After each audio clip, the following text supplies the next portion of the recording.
Hai semuanya, balik lagi sama calon sarjana. Sebelumnya, orang-orang ini dipuja seluruh orang di internet loh. Namun, kenapa belakangan ini mereka pada jadi dibenci ya? Penasaran dengan alasannya? Hai, gue Jenny. Yuk kita bahas beberapa orang yang sekarang dihujat netizen karena aksi buruk mereka menurut calon sarjana. Nomor 6. Khaby Lame. Khaby Lame yang konten-kontennya jarang bersuara ini kenapa tiba-tiba bisa masuk ke daftar ini sih? Bahkan komen-komen di TikToknya cukup sadis ya guys. Jadi gue jelasin dulu ya dia ini siapa.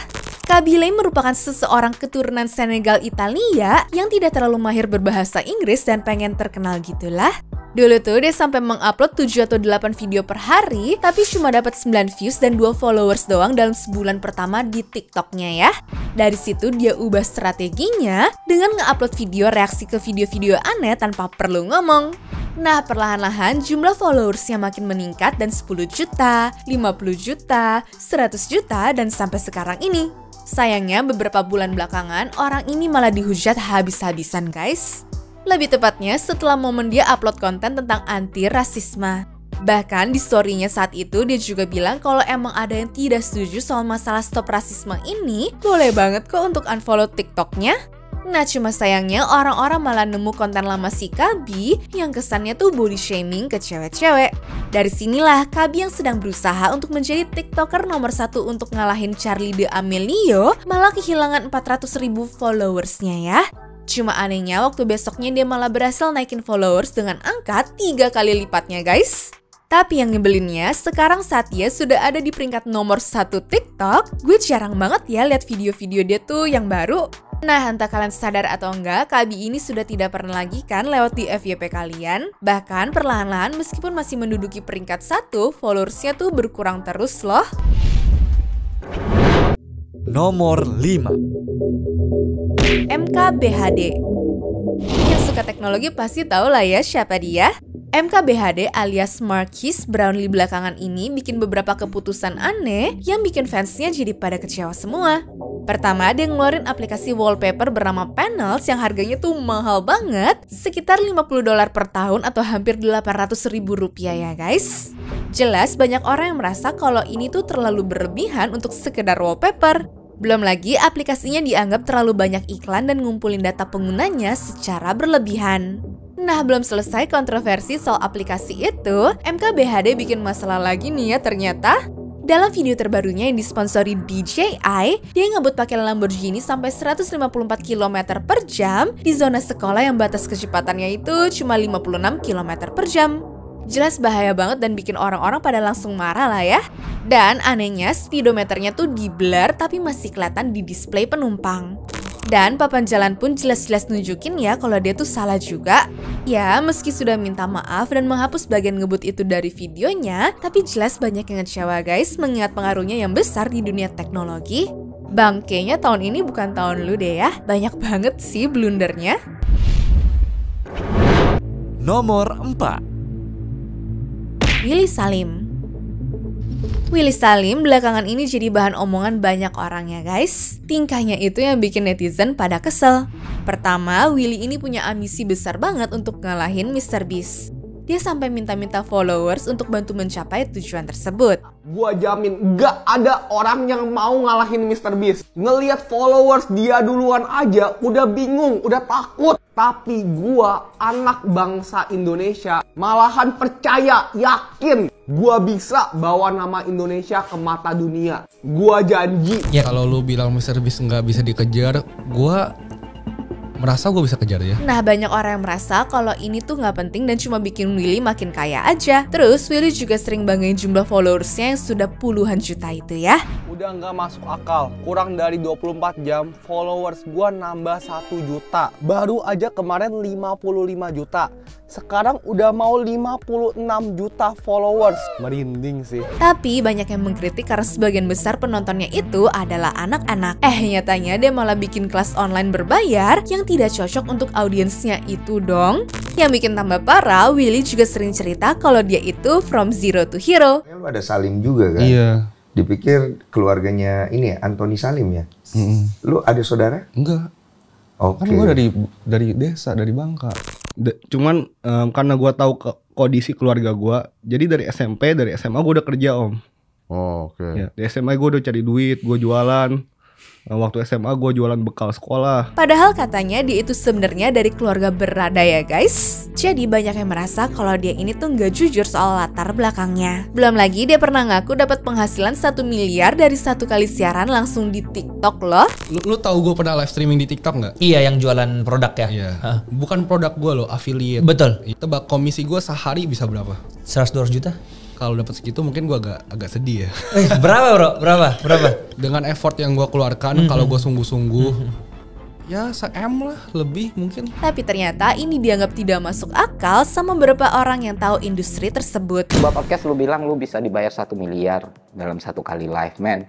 Ini menimbulkan banyak banget kerugian untuk orang yang mendengar dan bahkan untuk diri lu sendiri ya. Itu mustahil lu dibayar pendapatan lu 1 miliar dalam 1 kali live. Gue berani jamin itu mustahil. Dan puncaknya, Willy juga pernah bilang kalau mental masyarakat Indonesia itu mental pengemis karena sering minta hadiah ke dia. Aku stres, aku nggak ada semangat lagi bikin konten. Aku mau berhenti, aku merasa bersalah. Kolom komentar aku isinya semuanya pada ngemis, pada minta-minta. Aku nggak pengen semuanya jadi kayak begini, jadi tempat pengemis online. Setiap hari ada orang-orang yang selalu datang dari berbagai daerah. Nggak kenal waktu, tengah malam, subuh, pagi. Ini udah benar-benar ganggu kenyamanan aku. Padahal dia sendiri juga terkenal karena konten bagi-bagi hadiah kan? Ini just bikin banyak orang makin kesel lah sama dia. Nomor 3. MrBeast. Jimmy Donaldson alias MrBeast ini adalah YouTuber paling terkenal sedunia, tapi akhir-akhir ini dia kena banyak masalah yang bikin reputasinya agak tergoncang. Pertama, ada isu soal mantan koleganya Eva Chris Tyson yang katanya pernah kirim pesan tidak pantas ke anak di bawah umur guys. Banyak yang nuduh MrBeast tuh harusnya udah tahu soal ini tapi malah milih pura-pura nggak tahu. Terus ada juga masalah di acara barunya di Amazon Prime Video. Katanya sih kondisi syutingnya tuh nggak aman dan para kontestan diperlakukan secara tidak baik. Bahkan ada yang sampai ngajuin gugatan hukum juga loh. Nah yang bikin tambah parah, ada video lama yang muncul di mana MrBeast kedengeran ngomong rasis dan juga homofobik. Selling N-word for $400 money? The most I would pay is like $300. Sorry, $400 is just out of my price range for that type of stuff. QQ, shut the fuck up, you stupid faggot. If the video was lubed, how would I call you a stupid faggot? Exactly, it's not lubed, fucking dumbass. N-word, N-word, N-word, N-word. Thanks, Hassan, for the donation, I appreciate it. No more, no, boys, no more typing the N-word in chat, no more cursing. Selling 10 for $69 each? That's a steep price. I don't think you're gonna get any sales. I'm kidding. Ya, meskipun dia bilang ini cuma candaan waktu masih remaja, tetap aja ya banyak yang nggak terima. Belum lagi ada isu kalau konten-kontennya itu sebenarnya palsu atau direkayasa. Beberapa mantan karyawannya juga ngeluh soal perlakuan tidak enak waktu kerja bareng dia. Iya, sosok yang seru di depan layar tentu berhasil menghipnotis kita semua ya guys. Cuma kalau yang diomongin sama mantan karyawannya tuh bener, sebenarnya hidup bersama MrBeast tidak seindah di bayangan kita loh. Nomor 2. Sandra Dewi. Dulu gue inget banget Sandra Dewi tuh dipuja-puja sama banyak netizen kita ya. Bahkan kayaknya banyak cewek yang iri sama dia deh. Iya, gimana enggak? Muka cantik, karir cemerlang, nikahnya mewah di Disneyland, punya pesawat jet juga lagi. Udah macam hidup di dunia mimpi lah ya. Tapi sayangnya semua itu berubah total setelah suaminya ditangkap sebagai terdakwa dalam kasus fraud PT Timah Tbk. Keluarganya pun setelah itu habis digoreng netizen guys. Semua pada curiga tuh kalau harta kekayaannya selama ini hasil korupsi doang dong. Kejaksaan dan tim polisi pun sampai datang ke rumahnya untuk menyita banyak barang guys. Ada 88 tas branded, 11 unit bidang tanah, 8 buah kendaraan, 141 buah perhiasan, 7 unit logam mulia, dan uang cash sebesar 13 miliar rupiah. Dia sih ngaku ke hakim kalau dia tuh nggak pernah terima uang dari suaminya ya. Katanya dia cewek mandiri yang bisa hidup dari penghasilannya sendiri. Ini nih yang bikin banyak orang curiga. Mereka pada mikir, jangan-jangan dia sengaja ngomong gitu untuk melindungi suaminya dari tuduhan korupsi lagi. Belum lagi, dirinya juga ngaku kalau tas-tas mewahnya itu hasil endorse bukan pemberian dari sang suami ya. Banyak yang tidak percaya lah, soalnya jumlahnya banyak banget, sampai 88 tas ya guys. Tapi bukan cuma itu aja yang bikin orang-orang pada murka. Sandra Dewi juga bikin heboh waktu ngaku bohong ke anak-anaknya soal keberadaan suaminya guys. Dia bilang ke anak-anaknya kalau papanya itu lagi wamil seperti BTS padahal aslinya lagi ditahan. Banyak yang merasa ini tuh kebohongan yang tidak perlu dan malah bikin bingung anak-anaknya nanti. Dan yang bikin tambah parah, dirinya ini pernah bikin pernyataan kontroversial soal kondisi di Bangka Belitung yang katanya mencekam gara-gara kasus korupsi timah. Padahal banyak warga lokal yang merasa pernyataan itu berlebihan dan bisa merusak citra daerah mereka ya guys. Sepertinya mau diubah kayak apapun, sekarang kalau melihat sosok Sandra Dewi kayaknya udah beda aja ya. Nomor 1. Nas Daily. Dan terakhir ada orang ini ya guys. Nas Daily melalui platform Nas Academy-nya bikin kelas online yang katanya bakal ngajarin teknik tato tradisional Filipina bernama Wang Ot. Wang Ot ini sendiri adalah seniman tato legendaris dari suku Kalinga di Filipina yang sudah berusia 104 tahun. Nah masalahnya nih, ternyata Wang Ot tidak pernah setuju atau tanda tangan kontrak apapun sama Nas Academy. Ini nih yang bikin Grace Palikas, yaitu cucu Wang Ot yang juga seniman tato, jadi marah besar. Grace langsung protes keras di media sosial. Dia bilang Nas Daily coba-coba ngambil untung dari budaya mereka tanpa izin guys. Lebih parahnya lagi, kelas online ini dijual seharga 212.000 per orangnya. Kacaunya juga, Nas Academy ini ngeklaim bakal mengungkap semua ritual, alat, dan juga metode pembuatan tato tradisional ini loh. Padahal ini tuh ilmu yang sakral banget untuk suku Kalinga. Nah akhirnya setelah kena protes keras, Nas Academy terpaksa hapus video dan kelas online tersebut. Mereka juga minta maaf secara resmi ke Wang Ot dan para tetua adat di Filipina. Tapi gue kira mah dari situ sudah tobat dan gak bakal aneh-aneh lagi ya. Nyatanya di tahun 2023 lalu, dia sempat dirujak sama netizen Indonesia gara-gara nyebut Bali sebagai the whitest island in Asia. She is white. Hi. He is white. And they are white. This is the whitest village in all of Asia. This is Bali. Buset kan, pulau paling putih di Asia dong katanya. Agak rasis dan sesat gak sih?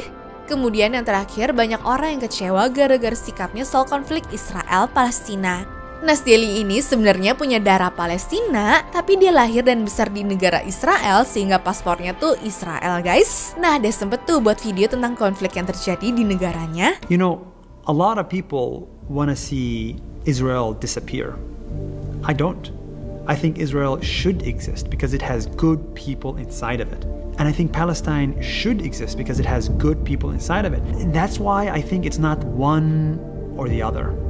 And I really don't like it when everybody keeps saying it's one country, it's fake countries. It's a stupid argument. Cuma banyak orang menganggap kalau dia adalah orang berdarah Palestina yang tidak mendukung kaumnya sendiri.